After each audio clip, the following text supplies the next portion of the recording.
going to skip that tonight. Just know that there's timeframes associated with doing an LTP, and there's a whole lot of puzzle pieces that go into making up an LTP. We'll dive into that a bit more.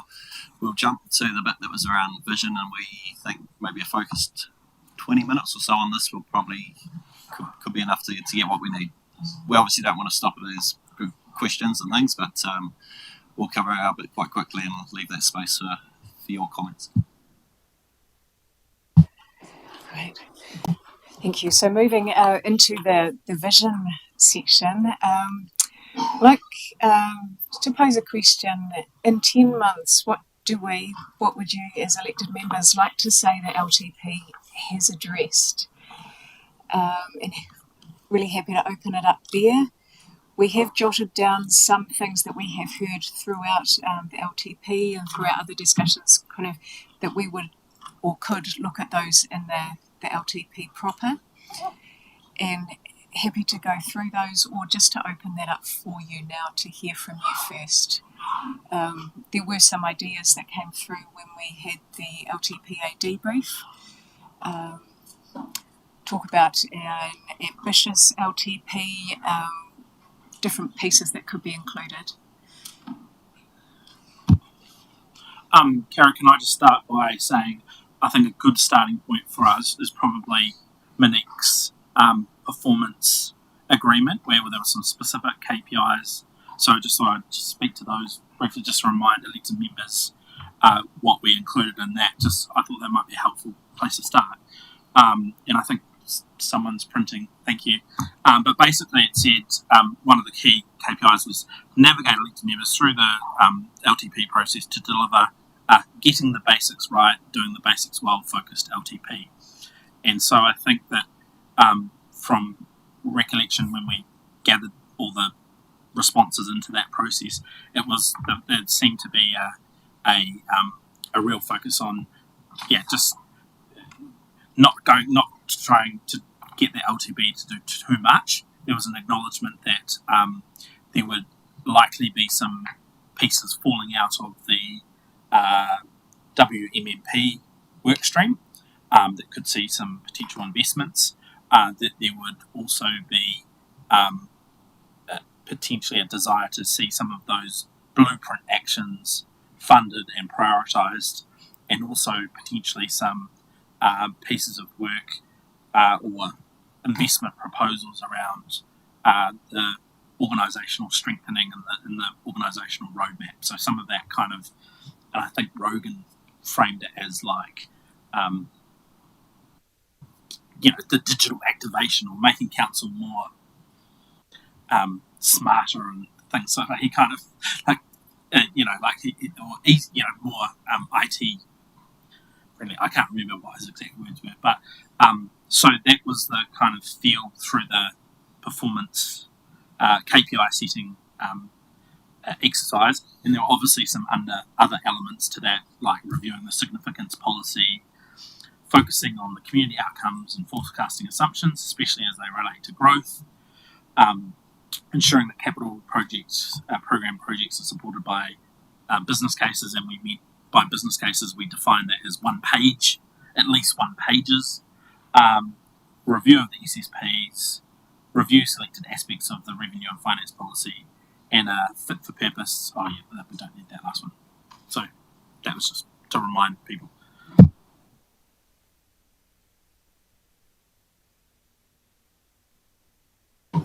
Kara, you've listed a number of things on those 3 or 4 pages that you had suggested may be possible topics. And I wonder at some stage, obviously, we're going to have to sit down and talk about the priorities of whether we think all these sorts of things should be included. But I'd like to ensure that we differentiate between, if you like, the organisational plans or aspirations, and if you like, the community strategies and projects. Things like Live in Town Centre, the WMMP type of things almost sit in one hole, and then you've got the, if you like, zero-based budgeting, SSP reviews, those sorts of things are, if you like, in a separate sort of So I'd like to make sure that we focus initially on the community stuff, and then we prioritise somewhere along the way, whether it be in the next month or wherever, about where the table sits in terms of where some of those priorities should go. And are we talking about a Dragon Dens type thing? I mean, it did prove its worth and value that everyone then can contribute equally to it. And look, for me, I just predictably, I guess, but I just want to draw a very strong line under the blueprint prioritisation. I feel Sam's support very, very keenly on my shoulder. But we went through that, we adopted that, we said that mattered, those 12 actions. And so sitting above, I'm going to be controversial, probably sitting above everything else is that we have adopted that blueprint as our roadmap to feed into the LTP. So we'll put that on the table.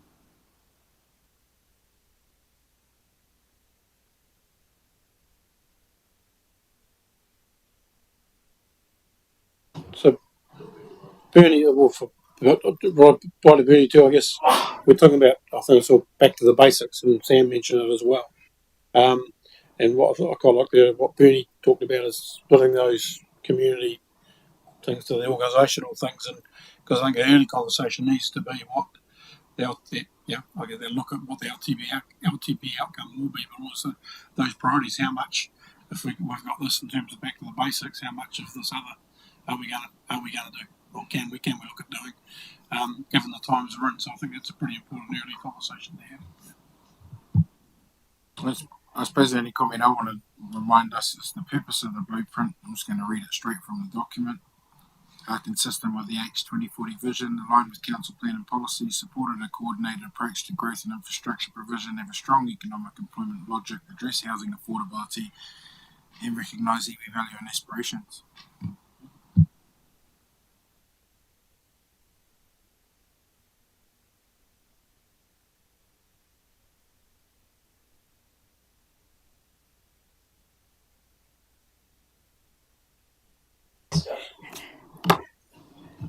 Okay.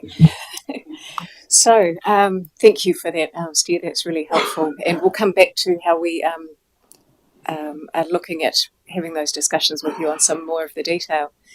So, this discussion, an important part for the scope of the LTP is deciding whether you'd like to have it as a 10-year or a 20-year LTP. So what we've done is drawn up some pros and cons. We've got some examples of what near neighbours are doing, and would really like to hear from you on your preferences as to which you would like to go to. So we started with a 20-year LTP. This is consistent with the approach over the last couple of LTPs. It also provides visibility for the community on projects planned in later years because it covers a longer period. Allows us to talk to the community about growth and show the bigger picture, the longer picture. Allows us to show how debt smooths out in the second 10 years, giving greater context. Development charges contributions can be set out against 20 years of the program for infrastructure.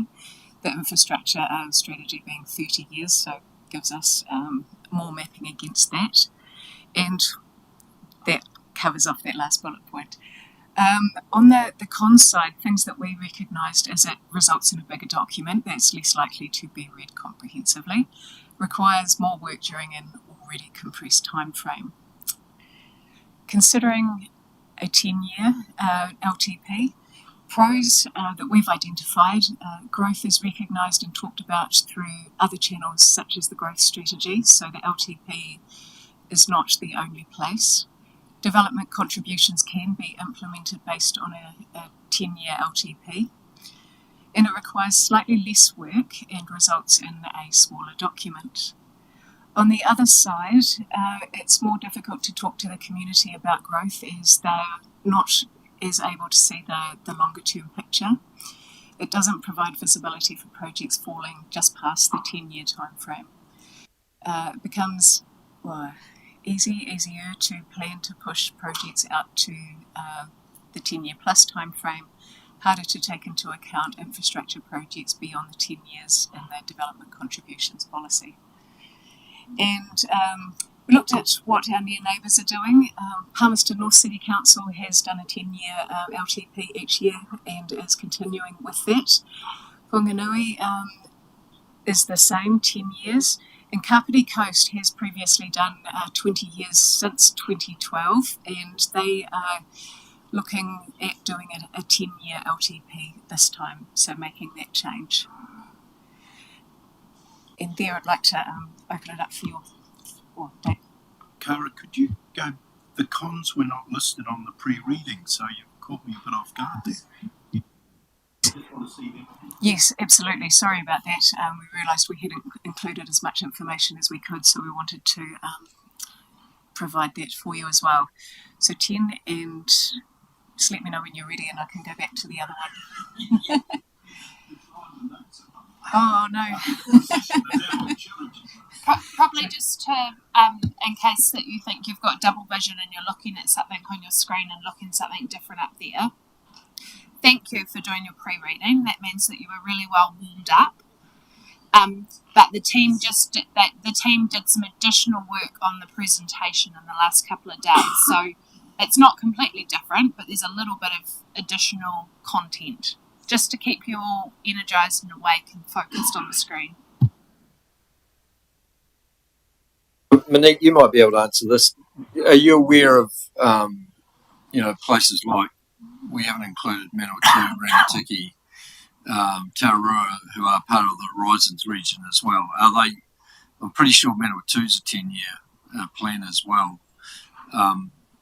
So are we, I suppose, if they're only doing 10-year plans, is there an alignment needed between us as Horizons partners, especially with Three Waters going on and things like that?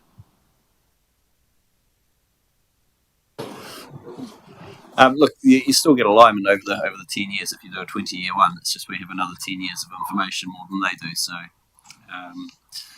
we are probably in the minority doing the 20 years, but we obviously a couple of LTPs ago, for good reason, made the decision to start doing a 20-year one. So, David, on that note, I know when remember when we went to the 21st 20-year LTP and the reasons for it, which I think was probably the massive growth in what we're seeing and a changing landscape, I guess, in terms of all that encompassed. So from your point of view, and Malik as well, has anything changed in that in regard to where we currently are? Because it's quite a different situation, I think, leading in this LTP than the last. The economy is vastly different. We know everything's slowed down and will continue to for perhaps a period of time. Has that changed your thinking around the value of 10, 20 year and help give us a little bit of steer as much as you can? I think it's important. And look, I might be an outlier. So welcome any other officers who want to chip in. Jacinta might be a good one to maybe counterbalance. I'm probably still in the 20-year camp, in that had the ability to see and do both. Feel with the 10-year one, whilst you do an infrastructure strategy for 30 years, the community sometimes don't get into that detail of the 30-year infrastructure strategy. And so a 10-year LTP has in the past at times had quite a lot that's been hidden in sort of years 11, 12, thereabouts, just out of sight for some of the community. That was part of our reason for going to the 20-year one. Look, this LTP is going to be a bit of again, like an LTP amendment, it's going to be a bit of a challenging one while we start to navigate this pathway of Three Water reform. You'll see a couple of slides there where we've added the words around having to do two versions, if you like, for a period of time, one with Three Waters and one without us having Three Waters, because of some of those uncertainties. Yes, I do get that the further out you look, perhaps the less sharp the focus is and the less accuracy. But if we're thinking about telling a story for our community, a coherent one over a period of time, then I'll probably lean towards the 20 years. Jacinta and Monique probably, certainly Jacinta I think is a different view, and so it'd be good for you to maybe hear from her around the 10 versus the 20 years.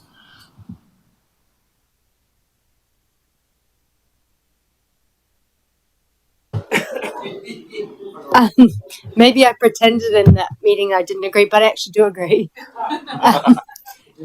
Solely, I mean, the main reasons are for us, I think, and it's a reason why Kapiti originally went with 20, and maybe now that their debt, I don't know that their debt is considerably reduced since, but was just to show the picture of while our debt might be starting to spike because of significant investments, being able to see that it is starting to come down.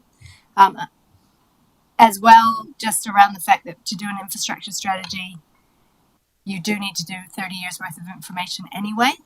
So you don't necessarily have to show it to the public, but you need to prepare it and put it into the infrastructure strategy. So from that perspective, there's a big bunch of work that's been completed anyway. Can I ask a question? Ross, you might be the best person. When's the last time you went look back at the 2016 long-term plan and looked at what 2023 was projected to be?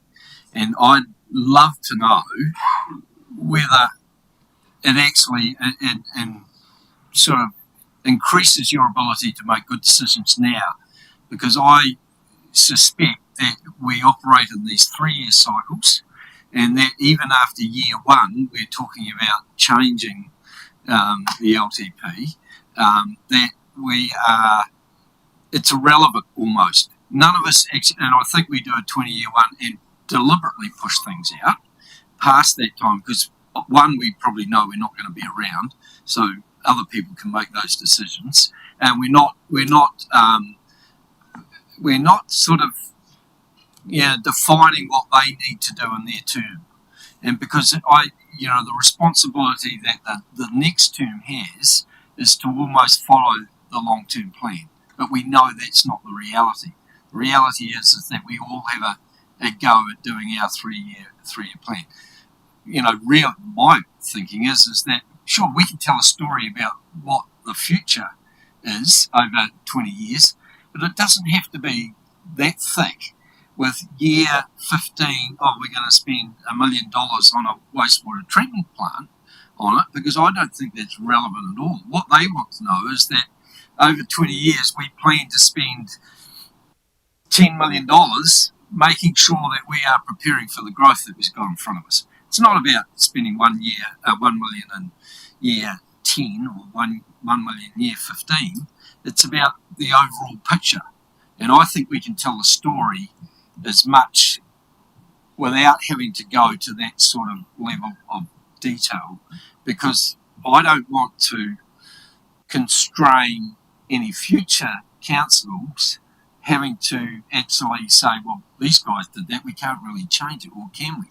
And I haven't gone back and looked at 2016 or 2015 it would have been, or 2018, to see what we put in there for 2023, because I doubt whether it would have much relevance. Exactly. Thanks, Ben. I think that's for me. I think no surprise. I've always struggled with it personally, with the 20-year.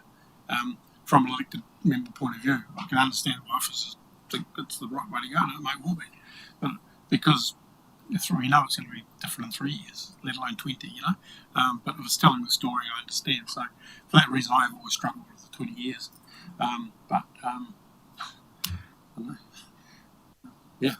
Other views would be good.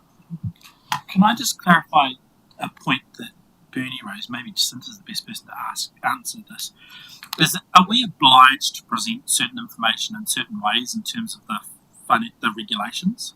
Like in terms of how we actually present the information, so that if we do a 20-year plan, there's minimum requirements around what we actually have to put in the documents, right? So even though there might be an appetite to really simplify down the information, I'm not sure how much freedom we actually have. Do you know what I'm saying? David might want to jump in on this one as well, but from my understanding, I don't think you have to have certain information for the infrastructure strategy, and that's a 30-year view, and that's quite a streamlined view, more of a graphical view of what we're planning to spend across the 30 years. But if you have to have the specific requirements around the 10 years, but not specifically around the 20, from my understanding. So if you decided, for example, you wanted, because some councils, for example, in the capital project space, they don't disclose nearly the level of detail that we do in terms of the capital projects that we're going to deliver. So you're required to disclose. Yeah.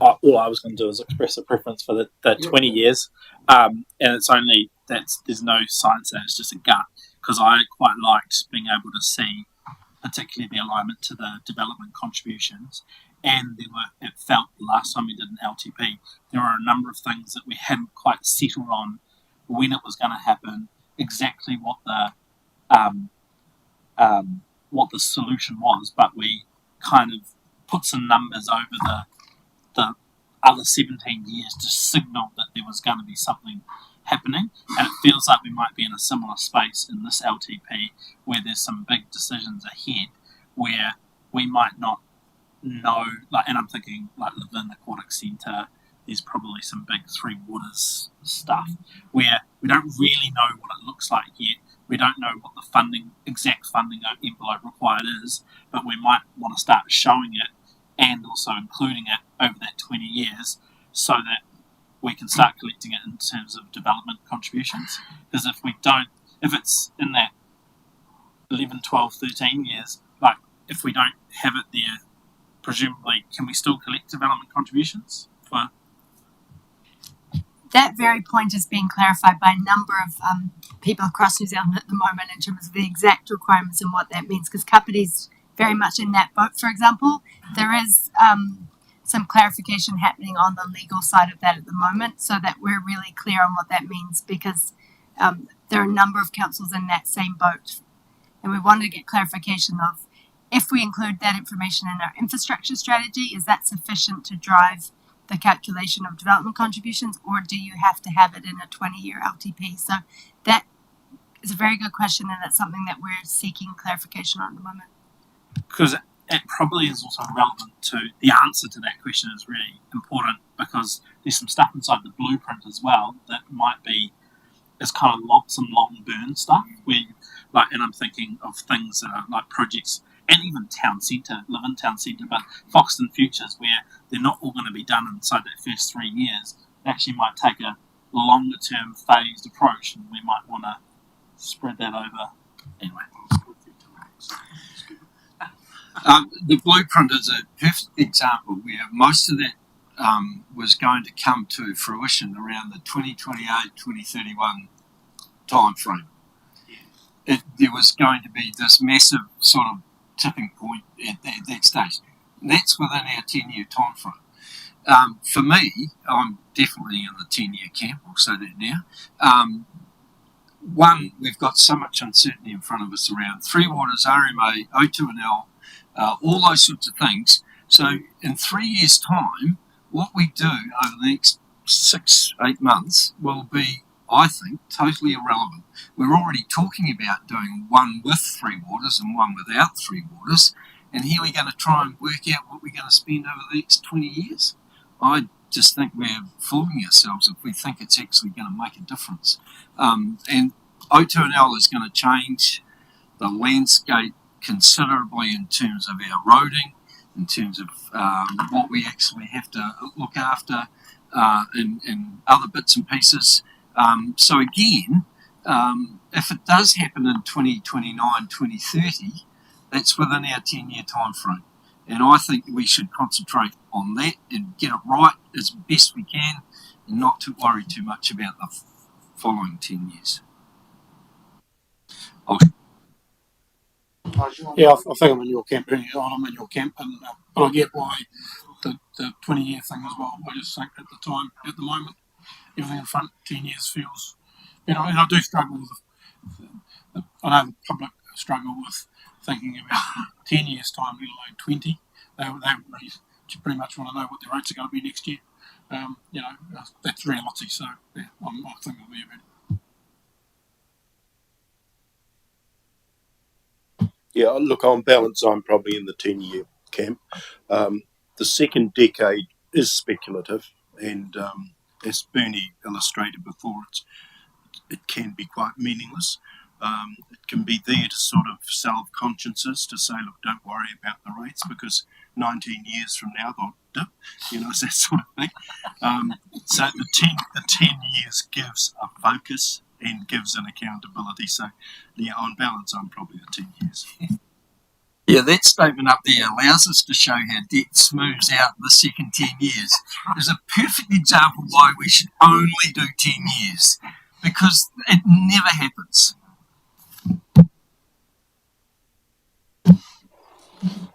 I'll just provide some ulterior thinking, I suppose. 20 years for me shows that we're providing a vision that's long term for this community and this region, district, sorry. It shows that we're actually planning stuff and planning for a future rather than just being reactive and responding to whatever the needs are now or whatever's happening to us now.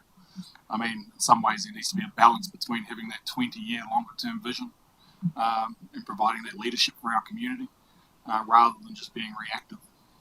But considering the events that we've been through recently, 10 years kind of makes more sense. But yeah, I don't think we should shy away from providing a longer term vision.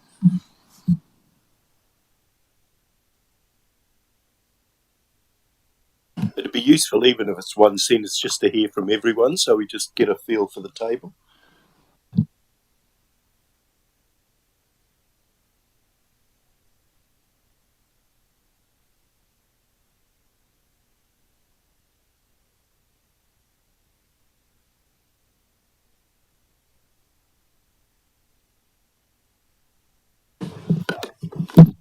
Without that vision, you don't really know where you're going to go. And I personally, that's me.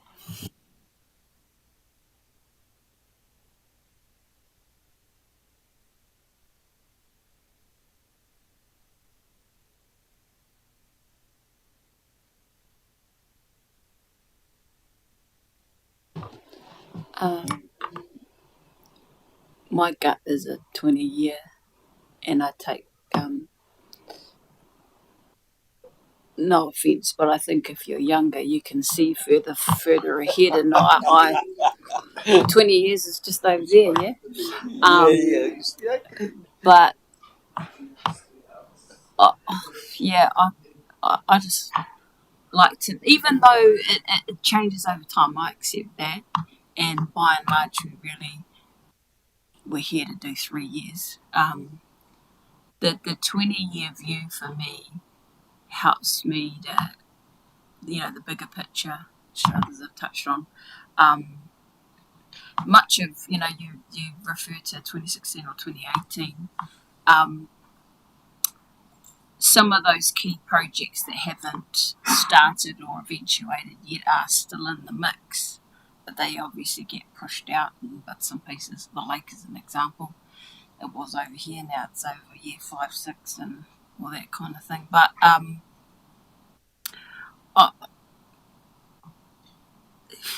I guess the aspirational stuff too is a little bit more long term, and I don't want to lose sight of that.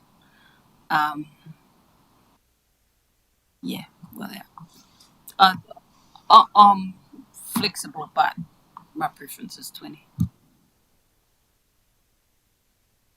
How will I have a go? You'll hear iwi say, we've been here 1,000 years and we're here for another 1,000. So when they're thinking long-term plans, it's like 100. 20 years is nothing to them.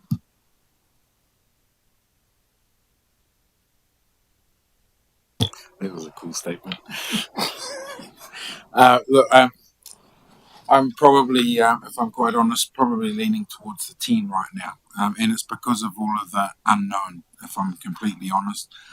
I think we have a strategy in here that sort of incentivizes us called the 2040 Blueprint that's already been adopted by this council. I think that we've already got a vision that we've set as a council for our community, and not just in that document and other documents too. So to say we're not visionary, I don't think that's right. I think the vision's been very well set out before us, and as a newbie, I'm just saying that I feel like we've sort of encapsulated how we're hoping to see our community in our district as we move forward. I think the 10 years for me is probably really a good point, because I think what I picked up in your kōrero earlier Bernie and even Ross was, the 20-year plan, although aspirational, if we look back, have we met those milestones? And what I probably heard today is we probably haven't, or they're probably not even aligned to what the thinking was at those times, or at those, at those year points. So I think the 10-year one is a good way to do a bit of a reset, give us time for the district to settle around all of these Three Waters, NPS, all these things that are occurring. We've got treaty settlements is another thing that's occurring in this time frame. And I think we should be better able to monitor that we're getting the outcomes that we plan for, because I just sort of feel like maybe we don't. I think that's what I was picking up on in earlier comments. So, yeah, I think if it's about, that little cloud drawing you put there was getting back to the basics and getting things right, and those are the things that we always hear our community say anyway. So while we don't all have a crystal ball, if we could get it right in 10 years, chunks, and maybe we revert later back to a longer vision. And you are right, Pity. Māori takes it way out, and I even know that the Dutch themselves have a 500-year strategic plan. So I know that there's other communities out there that really launch themselves into the future, but they might not put the dollars and cents to it. But again, it's just having that vision. So yeah, that's my little bit of comments.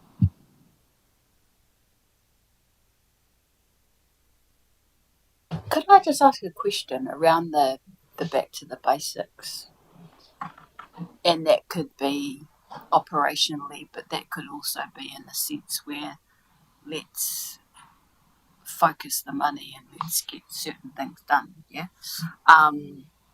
But in saying that, how far, because on the other hand, there's the Let's Do the Dragon's Den, which effectively is new investment, yeah? That's for pitching new ideas and new projects and requires a whole lot of extra money that perhaps, and then we might end up having to go through a process of elimination, which is really tough. Which you put in the second team. Yeah, which you that's right. And then otherwise, what's the point in having the Dragon's Den if you're going to be like, no, it just doesn't fit in the 10 years. Sorry, I'm conscious that you haven't spoken yet, Clint, but just can we even give direction tonight if we don't have an answer to the question about the development contributions piece? And also an answer to a question around what happens to those projects that straddle years 8, 9, 10, 11, 12.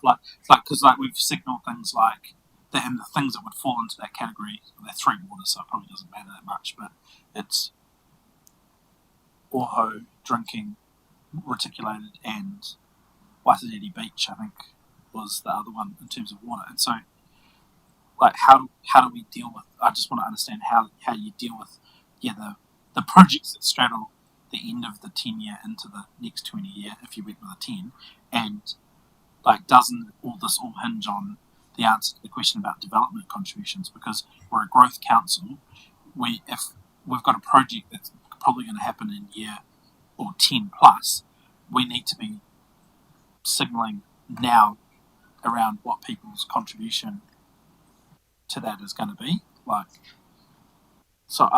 we shooting ourselves in the foot by making a call about 10 until we have that advice?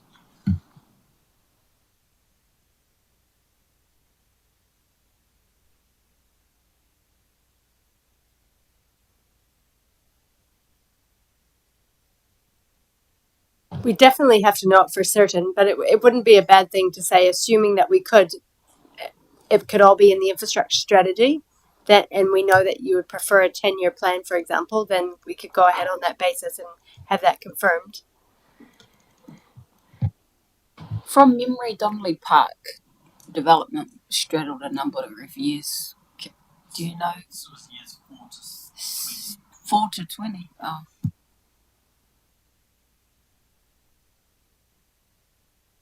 I guess last question was I see Capity going from a 20 to a 10. What are if you don't go from the 20 to the 10, David, is there any sort of unintended consequences, or is there consequences to that make things difficult? Like, is it? The only one that has sprung up as we've thought about that, as we've talked to our counterparts at company, has been that development contributions one where they had obviously previously done 20 years of projects, running that far around, they're checking to understand what that might mean for their development contribution policy.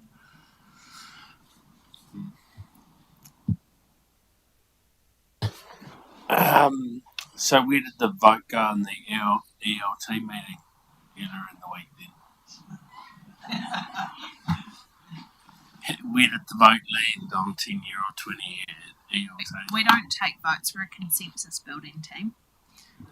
We weren't in a position, we didn't think we should make a recommendation because we're very clear about elected members needing to lead the direction of the LTP. I think that majority of ELT members think that a 20-year strategy would make sense. And one point which probably hasn't been emphasised is that going from a 20-year strategy to a 10-year strategy could have some administrative implications in terms of there was obviously lots of effort to go from a 10-year to a 20-year, and so then to go back from a 20-year to a 10-year. I think the reform cloud on us places a lot of doubt as to whether we'll get value from a 20-year strategy. That's probably what's on my mind, but it might be that the direction you give is that we work on the basis it's a 20-year strategy, but come October you might, off the back of the election, you might want to give different direction. David might want to scowl at me right now and say that's not an option, really. Yeah. I don't think you're going to break anything by this is not like a legacy decision like the Midwest like a contract where in a couple, in 20 years time you're going to look back and be like, oh, did we make the right call? I think that there'll be value or gain from either way.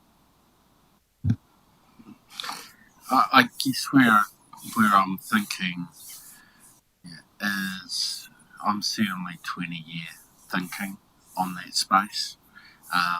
I get the feeling around, well, things are going to change very shortly and what's happening with Three Waters and who that. But sometimes when you double down on things, you win. So I think it's worth doubling down on the 20-year vision. To Jonathan's point about some things will take over longer than 10 years, and I think our community does want to know a vision, and 20 years I think tells what that story looks like and what's important. And the key's going to be not the dollars and cents and blueprints, but what that stuff actually turns into for people. So, for me, it's being able to envisage sitting at a table drinking wine on the main street of Oxford Street without any cars,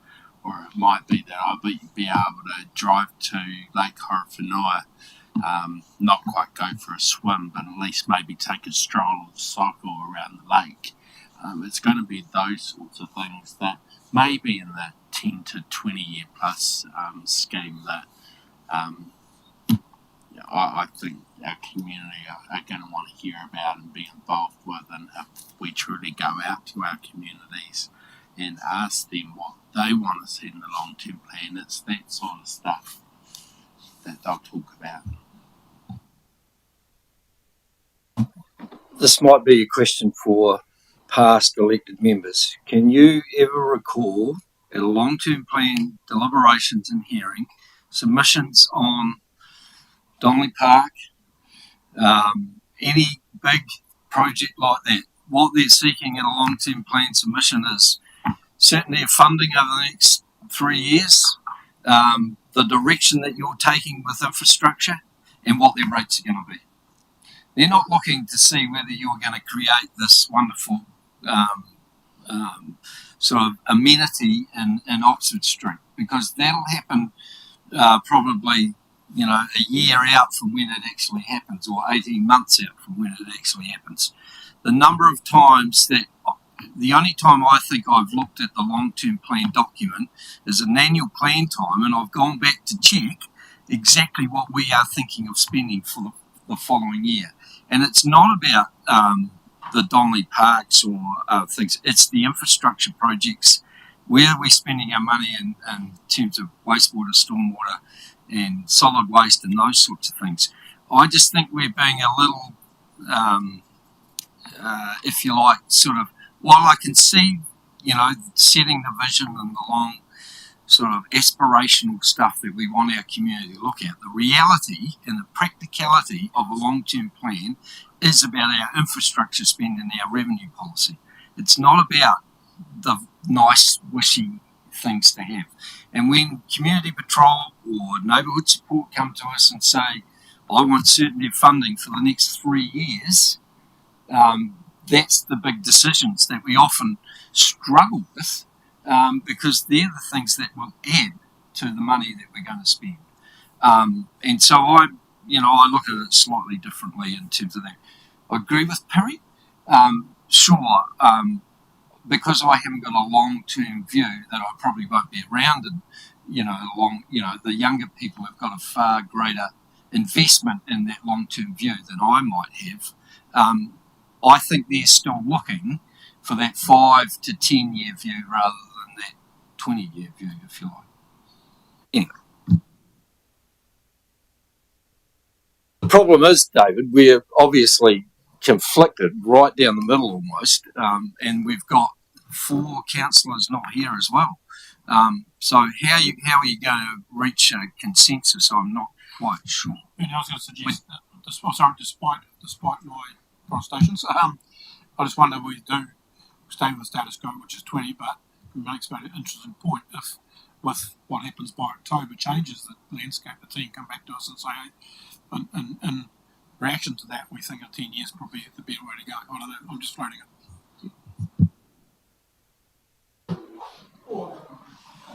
Well, generally, if we can't, if the table's split and we can't reach a consensus, then we retain the status quo, don't we? That's generally the way things operate. Just to understand, how much extra work is involved in doing 20 versus 10? Because all the asset data, the depreciation, the forecasting in terms of the renewal cost, all that kind of stuff it's like that'll exist anyway because you have to do that for the infrastructure strategy stuff. So is it the new projects or sort of other things that we don't really have costed yet that is the where the workload comes? So what's the difference in terms of workload between the 10 and 20? Where does it come from?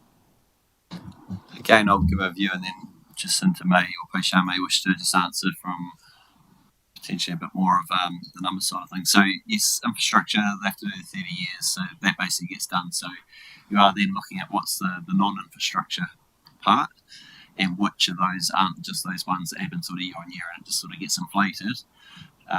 So it is those sort of one-off projects or the pieces of work which aren't sort of annual or cyclic, if you like, that you don't just sort of apply a formula to.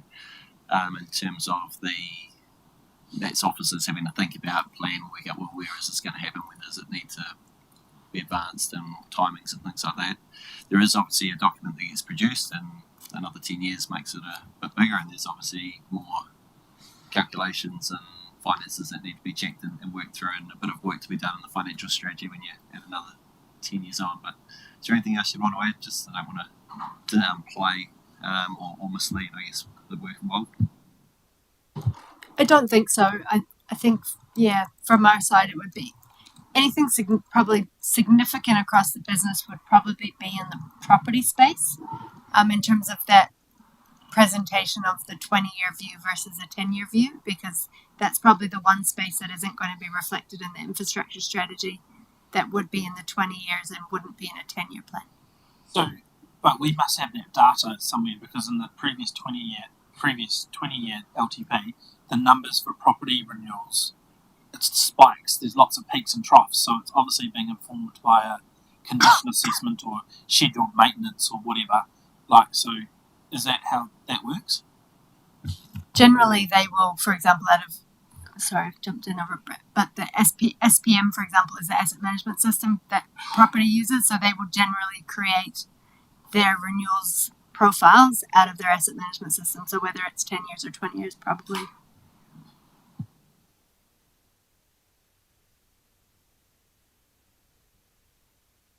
We're currently picking up on Bernie's point. There's 4 people for 20. There's 4 for 10. The table's literally split. It's 5-4. It's 5-4. Oh, how did we get to that? 1, 2, 3, 4, 5. Oh, okay. Jonathan's on the fence. Oh, John, yeah. And Sam hasn't made a call. And 4 missing. We're doing 15. Yeah.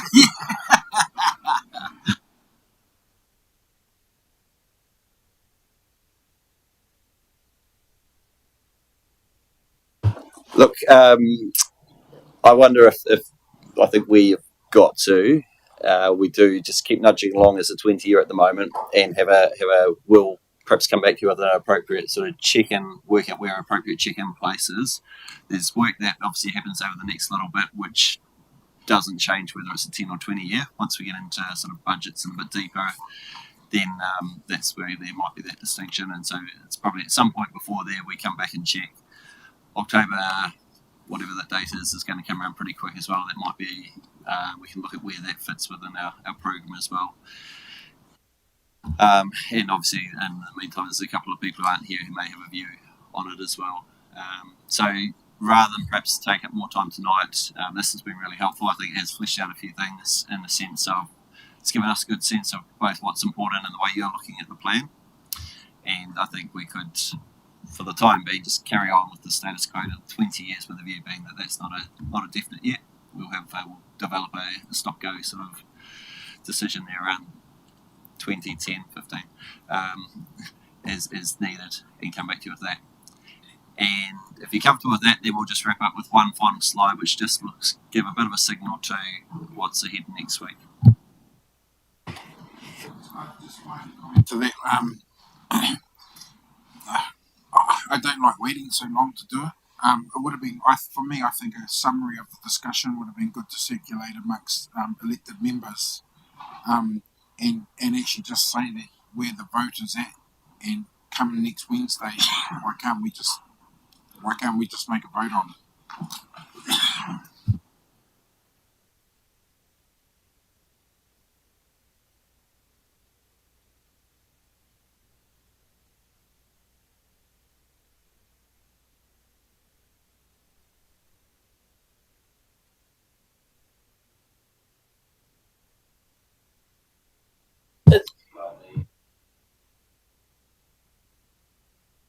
But is it like these guys have asked for a steer? They're given the steer. If you're not here, you're not here. That's your problem. Like, honestly, like that's my perspective. Like, Well, if that's the perspective, then vote on it now.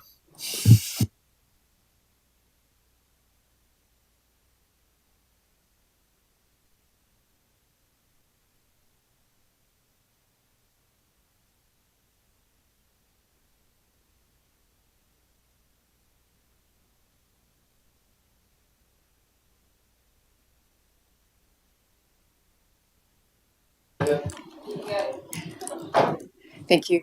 And so just to signal, next week we have time with you as well, 2 hours, and would like to discuss what work is needed on the LTP components. Mentioned today it would be useful to look at the different parts and see exactly what we do need to be focused on. For example, to review the whole infrastructure strategy or only some of the activities. Would the review of the SSPs, is that to consider all of the SSPs or some? Might like to jump in. can I just ask on the SSPs? What would be super helpful is to get a spreadsheet. I don't know if we can extract them as a spreadsheet that then has a column where it's mandatory, like, because you know how there's some that are like we just can't even change, so that we can cut through to see like exactly like what's the scale of the ones that actually existing have that we can actually change, because I probably don't have a good handle on like what is actually up for discussion and what's not. Yeah. Is that all right? Yeah. Do that. Yes, that'd be really helpful. Good. And then to start talking about the significant forecasting assumptions, we've got some updated population estimates, and then also to talk a little bit about the environment scan. So what do we know now about the uncertainty in the environment? At what stage will we know more? And so what do we know is coming? So I can provide some more of that scene setting material as well. Based on what we decide next week around those things, we probably then need some time frame that we need to be able to decide that, because I'm worried that SSPs especially will get down into the weeds completely, or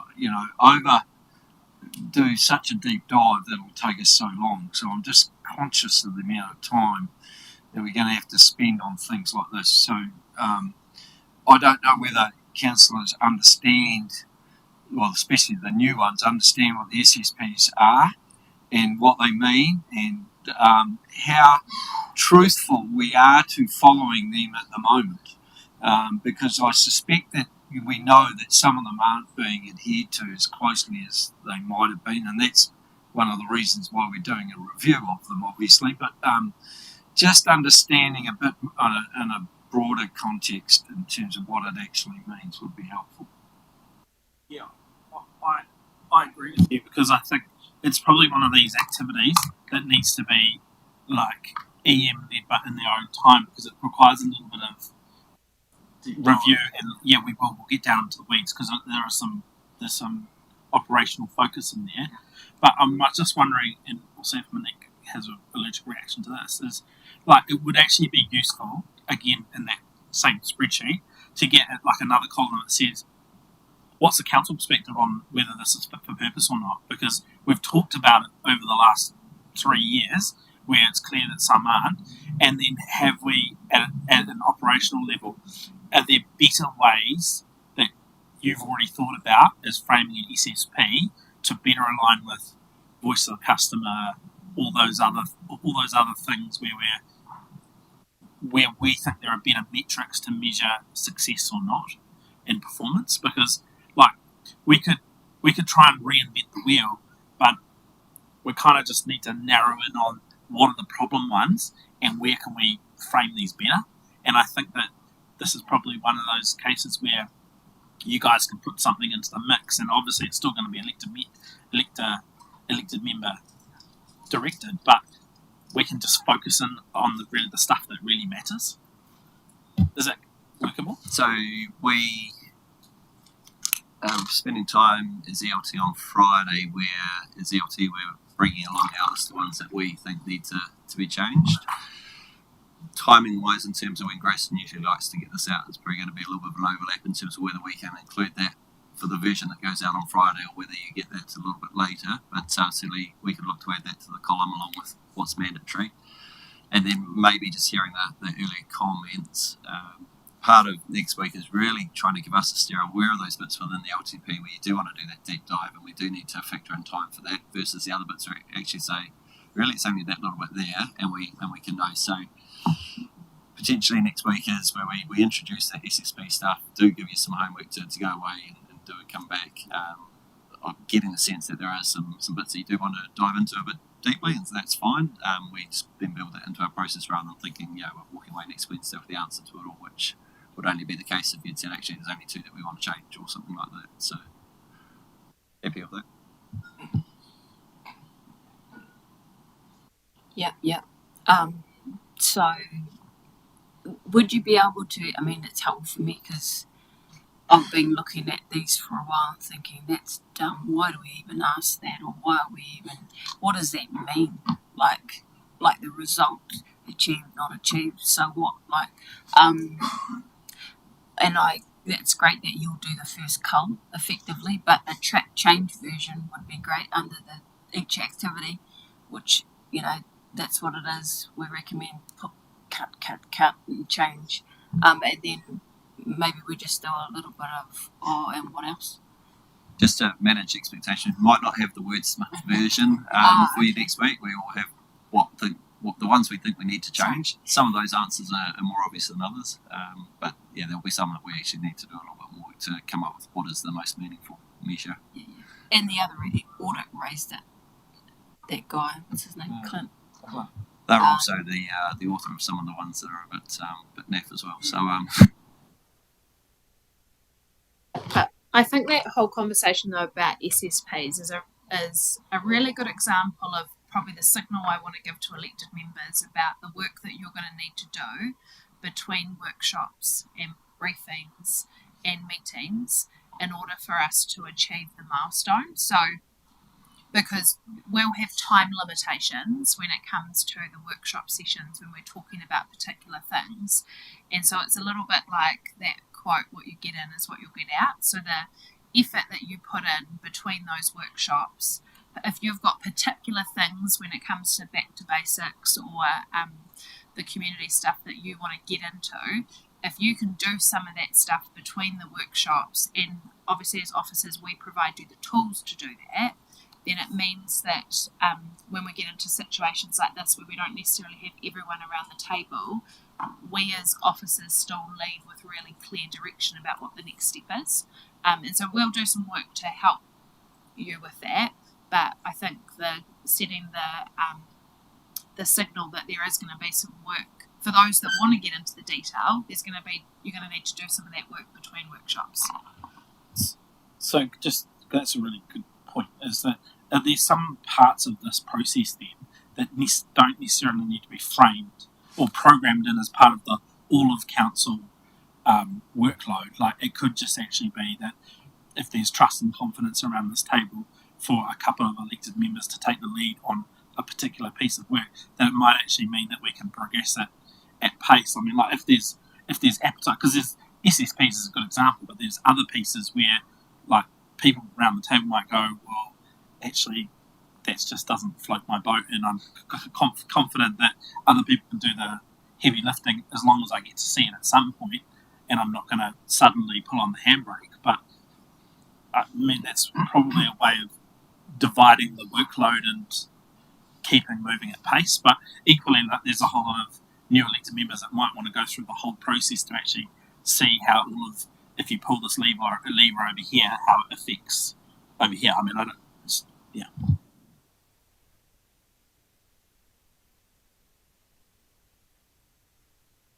Sam, I'd prefer that everyone be party to that discussion. I think it's important that, because it does impact across the board, and they may not get that context in terms of what it, and it is for 8 members of this table, it's their first long-term plan as well. So, in terms of that, what's worked in the past, and it's going to work with these or not, is that if a member does want to deep dive a little bit into something, what's worked best is an email to the team, copied in everybody, and the reply gets copied in everybody. And when you get bogged down in a 2-hour workshop on weeds, which we always do. So if we can avoid that by being proactive, send your email through, copy everybody, and get the reply. We've all seen it. We've got the answer. And when we do the workshop on SSPs, we'll put a timeline on it, and we won't go over it.